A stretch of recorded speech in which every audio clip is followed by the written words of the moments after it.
Mattie updating on a story we told you about yesterday about federal workers and retirees who owe more than $3.5 billion in back taxes.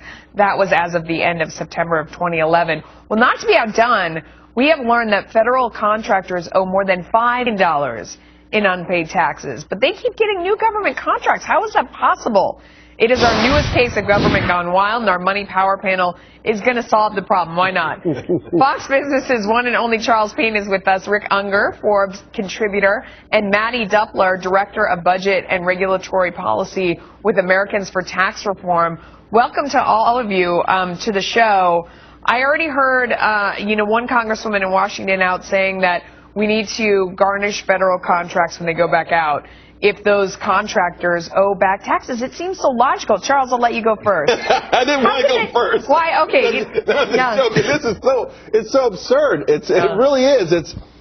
All of these stories offend the regular person out there. They do. That's right. That's what the problem is. That's why we're talking about it. It's so offensive to the regular person. It really is. It's nuts. Are you kidding me? I mean, people, you go to jail for this. You don't get more contracts.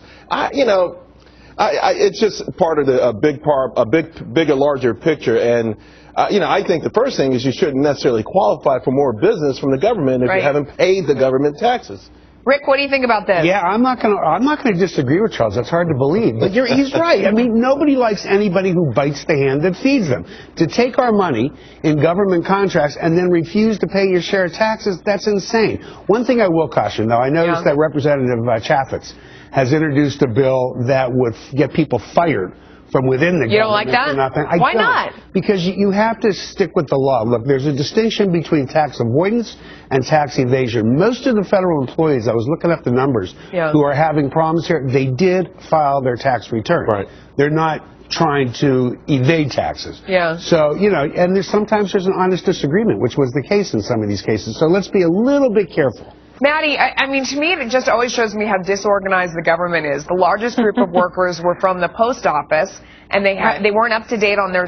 I'm wondering, while one hand is paying them, why can't the other hand come in and garnish their wage even a little bit to pay their taxes? Yeah, and this is a top-down problem, right? I mean, we had a Treasury Secretary who had back taxes as well that no one seemed to be very concerned about.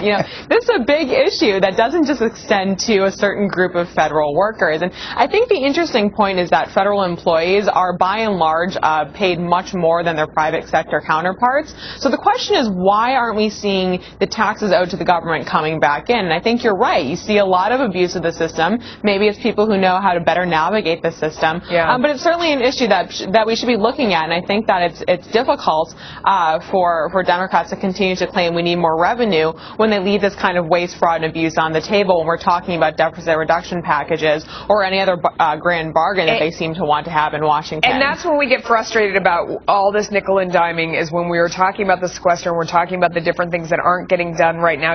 For example, we were saying earlier in the show that we're not going to see crop reports coming out of the USDA because they don't have the money to do it, given that the sequester is going on. But at the same time, we see things like the budget and various representatives' offices that just came out for October and November, the amount of money that they were spending on coffee and the like, and everyone's guilty. For example, House Speaker John Boehner racked up $2,204 in coffee supply purchases during the month of November.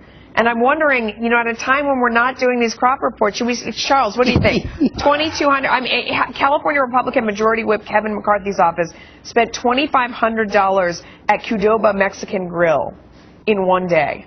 That was a portion of the $10,000 in expenses. I'd like to point out the Republicans. That's fine. I'm saying everyone's guilty. Everyone's guilty. It's the place. It's Washington D.C. Last time I was there a couple months ago, I know you go often. I thought it was like I was in Dubai. For anyone to say that there's not a spending problem, it's out of their mind. There's so much money gushering in there. That, how do you spend a couple of grand on coffee supplies in a month? I don't know how big the office is. John Boehner, listen, I know he spends a lot of sleepless nights recently, but that's a lot of coffee. Rick, I don't understand. And you have these expenses going out. When I buy lunch for the staff on money, I pay for it myself. I don't expense it to Fox. I want to know. Why are they expensing this to the taxpayer? I want to know how his coffee bill stacks up against his bar tab at the golf course. Well, I don't think taxpayers are paying his bar tab, so that's his business. No, actually, they are paying for a lot of his golf. It was part of the material that came out with this. Okay, so we shouldn't be paying for that either. And by the way, it pays for the president's golf too, to be fair. But you know, it's just interesting that these